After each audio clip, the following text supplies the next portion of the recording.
What if aliens have been visiting Earth for thousands of years, influencing human history and culture? Imagine the pyramids of Egypt not as tombs, but as advanced alien stations or portals connecting our world to distant galaxies. What if ancient gods were actually extraterrestrial beings, worshipped by early civilizations due to their advanced technology? Such a scenario would rewrite everything we know about human history, turning myths into reality. Movies like Stargate explore this idea, blending ancient mysteries with futuristic possibilities, suggesting that Earth's greatest secrets might be tied to otherworldly visitors from beyond the stars. Stargate, 1994, is a science fiction film that blends adventure and mythology. Directed by Roland Emmerich and produced by Mario Kassar, with a budget of approximately $55 million, Stargate was a commercial success, grossing nearly $200 million worldwide. It has an IMDb rating of 7.0, reflecting its cult status among sci-fi fans. In 800 BC, a massive alien spacecraft landed in a North African village. As most people fled the scene in fear, one man exhibited courage and approached the spacecraft. This brave man was then taken aboard the spaceship. Fast forward to 1928, and Professor Langford made a groundbreaking discovery in the Giza sands, a massive stone ring. Upon lifting the ring, a hidden secret was unveiled. Inscribed cover stones beneath, believed to contain instructions on operating the rings. Jackson is an archaeologist and linguist whose theory was that the pharaohs of the Fourth Dynasty did not build the Great Pyramid of Giza. The scientific community does not believe in Jackson's theory, who says that the pyramids, the most significant structure, if built by the Egyptians, did not have any writings inside. In the present day, Langford's daughter Catherine, Viveca Lindfors, offers Egyptologist Daniel Jackson, James Spader, a down-on-his-luck linguistics professor, the chance to translate ancient Egyptian hieroglyphs that may prove his controversial theory regarding the Pyramid of Khufu. Jackson accepts and travels to a U.S. Air Force installation inside Creek Mountain, Colorado. Dr. Barbara Shore, Ray Allen, and Dr. Gary Myers, Richard Kind, are researchers who were studying the cover stones recovered in 1928 in Egypt.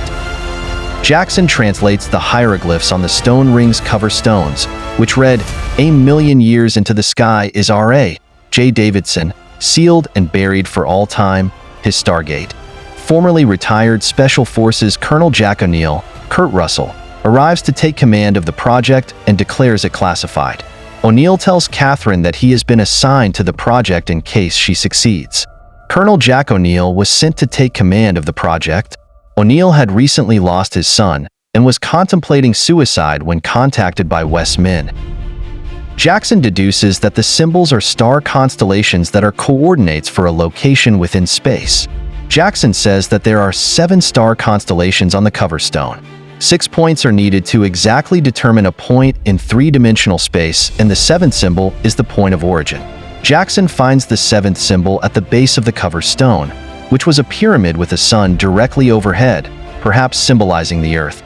At this point, O'Neill reveals the existence of the ring to Jackson, which is the Stargate from Jackson's translation. The Stargate is made of a mineral not found anywhere on Earth. The symbol sequence is entered into the Stargate, creating a wormhole to a location in another galaxy on the other side of the known universe, which is determined by sending in a mechanical probe, and the signal from the probe charts its position on the map of the universe. The probe also reveals that there is a corresponding gate on the other side, and that the air composition is exactly the same as of Earth. Jackson says that he can translate the symbols on the other Stargate and chart a path home. Jackson is included in the away team, and Catherine gives him a medallion that she found with the Stargate. O'Neill leads a team through the Stargate, and they find themselves inside a pyramid in the middle of vast sand dunes. O'Neill brings in a large amount of equipment which he leaves inside the pyramid. The world they are in has the pyramid and 3 moons orbiting the planet. Jackson reveals they cannot dial home because the Stargate coordinates to go back to Earth are missing. He says that the Stargate on Earth had the cover stone, and a similar cover stone is required to get the coordinates for the return journey. Jackson says that he assumed that the cover stone would be next to the Stargate, which is not the case. O'Neill secretly assembles a nuclear bomb inside the pyramid, which he had brought along with him. Some team members stay at the pyramid while Jackson, O'Neill, and others go out and discover a mining village inhabited by humans who assume them to be gods sent by RA. When they see the medallion hanging around Jackson's neck, Khusuf, Eric Avari, is the local leader of the tribe. The mineral that the villagers are mining is the same as that of the Stargate. The community arranges a feast for the guests, and the chief Khusuf offers them a strange food, tastes like chicken, and his daughter Shayuri as a gift to Jackson. Now they were married. Jackson realizes that the people speak a dialect of ancient Egyptian and begins communicating with them. The team develops friendships with the people, O'Neill with Skyra, Alexis Cruz, and Jackson begins a budding romance with Shayuri, Mealy Avital, a daughter of the leader. Jackson learns from hieroglyphs in the catacombs how the Egyptian god Ra was actually an alien life form who enslaved humans with his advanced technology. While these humans eventually rebelled and buried the Stargate, some had been taken to the other planet through the Stargate and used to mine the quartzite-like mineral on which all of Ra's technology is based. Fearing another rebellion on this planet, Ra outlawed reading and writing. At this point, the team from Earth discovers the cover stone to get back to Earth, but the seventh symbol is eroded away. O'Neill orders the team to return to the pyramid, where they were captured. O'Neill and Jackson are escorted to the throne room, where they meet Ra. Despite wearing fearsome armor, Ra's guards and servants are human children. Ra reveals his intention to send the atomic bomb brought by O'Neill, which was to be used to destroy the Stargate to prevent invasion by any threat, back to Earth. It is now enhanced with his quartzite-like material to produce cataclysmic results. O'Neill attempts to disarm the guards and kill Ra, but relents when Ra uses his children courtiers as human shields. Jackson is killed during the altercation. O'Neill is thrown into a dungeon with the captured team members, while Jackson is regenerated in a sarcophagus-like device. Ra states that he will kill Jackson and everyone who has seen him unless Jackson kills the rest of the team to show the villagers that Ra is their one true god. However, once Ra has the local people gathered before the pyramid craft, several young villagers signal to Jackson that they have recovered the team's weapons. Jackson then shoots at Ra, while the kids create a distraction.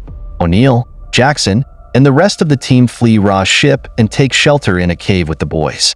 The next morning, when Skyra draws a picture of the people's victory against Ra, Jackson realizes that part of this drawing depicts the seventh symbol needed to reactivate the Stargate: 3 moons over a pyramid. O'Neill convinces the locals that their gods are mere mortals and, with their help, O'Neill, Jackson, and the remaining members of the team make it back to the Stargate hoping to deactivate the bomb. When the locals begin an open rebellion against Ra's troops, Ra decides to retreat and prepares his ship for takeoff. Shayuri is killed in the battle, but Jackson resurrects her in Ra's sarcophagus and manages to escape when O'Neill activates the ship's ring transporter. Unable to deactivate the bomb, O'Neill and Jackson transport the bomb to Ra's ship in orbit via the ring where it explodes, killing Ra. The team is able to return to Earth through the Stargate, though Jackson decides to remain on the planet.